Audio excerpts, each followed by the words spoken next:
Thanks for joining me for part 1 in my series on Pinterest marketing. If you think about how bookmarking has traditionally worked in the world of the web, it's text-based.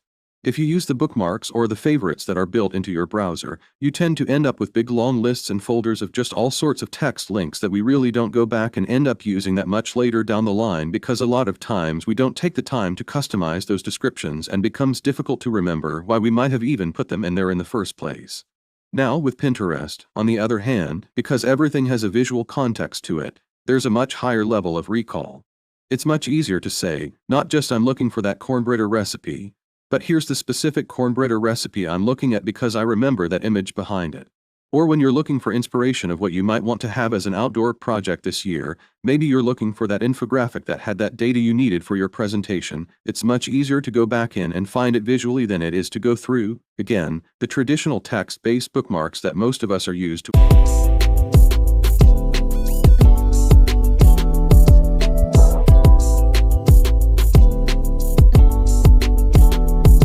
working with. It's also a place to go for inspiration and to gather new ideas, not just to save the ideas that you found other places on the web, but to browse through specific topics and to spot those little pieces of information that you say, hey, this has value to me. I want to save that and categorize that as well, finding inspiration on those topics that you enjoy and that you're interested in. To that extent, it's made a lot of changes in the way that we do idea searching online. And in fact, we've even started to see a little bit of changes in the way Google and Bing start to present some of their information because of the influence that we see Pinterest on how people search. So if you think about going to Google or going to Bing and running a search, say for BlackBerry Cobbler, the results that you get back may have a couple of ads here and there. They may have some images, but for the most part, they're going to be text-based descriptions that have maybe the added credibility of a website you recognize, but you don't really know what you're going to get on the other end until you click that link, go through to the site, and actually look on it. Now, when you run that same search on Pinterest, you're getting a visual representation of the content.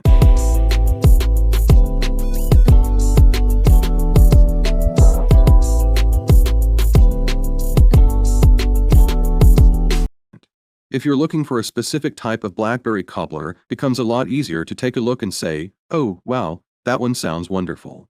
But you're also reading curated descriptions that are added by human beings rather than the metadata or the relevant content off the page that's pulled by a search engine algorithm and plugged into that space.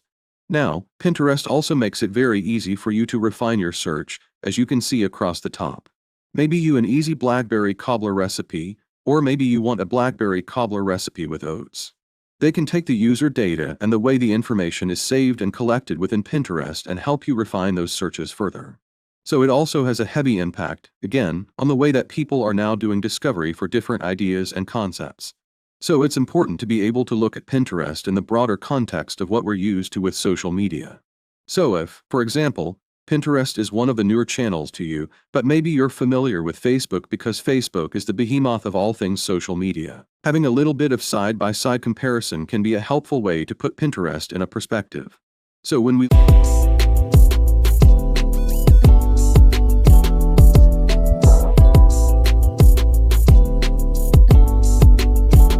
look at monthly usage data for the two sites, the average person spends about 7 hours a month on Facebook and about 90 minutes a month on Pinterest.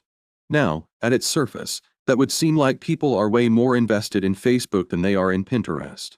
And to an extent, that's true. Again, it has a higher usage rate. It has more frequent visit rate. But it's also important to understand the context of how we use these two sites, because Facebook is a place that is a destination rather than a starting point. We go to Facebook to participate in conversations, to see what people are interested in and talking about, and to a great extent, to have that conversation and engagement on Facebook itself. Pinterest, on the other hand, is a strange hybrid of, say, a search engine and a social media site because it's a starting point. It's the place that we go to either build our collection, to look at other people's collections, or for inspiration. So we're spending as much time off-site as we are on-site. Again, the same way that you might go to Google 20 times a day, but not spend more than 10 or 15 minutes total during the day on the site because you're using the site to get yourself to another location. So where Facebook becomes that place where you're engaging with your fans, Pinterest is the place where you're attracting your fans, researching them and what their likes and what their interests are. So again, Facebook is a place where we're going and we're trying to get people to stay and engage and interact with.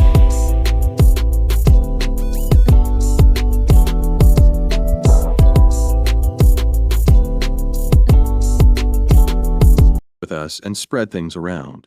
But with Pinterest, there's an understanding that you're getting a touch point in front of them and you're getting an interest point in front of them. But ideally, they're finding their way into your site, into your content. Again, it's a launch point rather than the actual engagement location. There's still a lot of misconceptions about the site, who uses it, how they use it, whether or not it's a good fit for a particular business or brand. I want to clear up some of the misconceptions that a lot of marketers and a lot of business owners still have. A lot of people still look at Pinterest as the way it originally launched, which was mostly about women either planning their wedding or ones who wish they were still planning their wedding because suddenly they had all these great ideas. There's a little bit of designers and foodies mixed in, and maybe some men hiding in the very corners and edges of the Pinterest universe. But for the most part, Pinterest was originally all fashion, makeup, beauty, food, and home design. Now, we've seen a lot of changes in the demographics over the last couple of years. In fact, there really is a new reality, and we're seeing a continued creep towards this new reality. Currently, nearly a third of Pinterest users are actually men. 71% are women, 29% are men. That accounts for about 13% of the male internet population now having a Pinterest account, whereas 42% of female internet users have an account. Now, when we look a little bit beyond just the male/female demographic, the financial numbers, they're pretty good. 64%, nearly 2/3 of them make more than $50,000 a year, and a pretty good percentage of them also make more than $100,000 a year. Now, one of the areas that Pinterest does differ from some of the other channels like Twitter is that it's a very non-urban environment. So if we look at a channel like Twitter, we see a very high urban population, much higher adoption rates there. But with Pinterest, we see a lot more suburban and even way more rural than we see on some of the other channels. Again, it's just a different demographic that's checking in here. So it becomes a unique place to go and reach some of the people that you might have a more difficult time reaching on some of the other platforms and channels.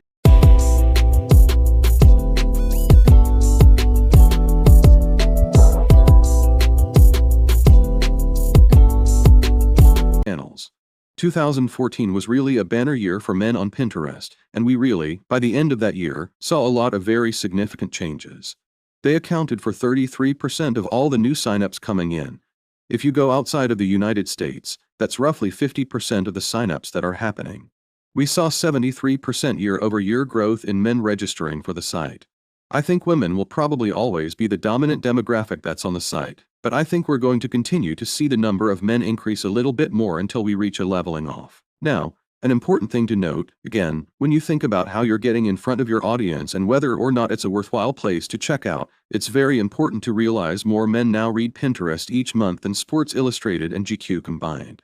So again, we're getting really good depth of insight. Now, when we look at emerging markets, it's Korea, India, China, the numbers are even better. Men make up half of all users, not half of signups, not half of growth. It's literally a 50/50 split when we look at some of those emerging markets.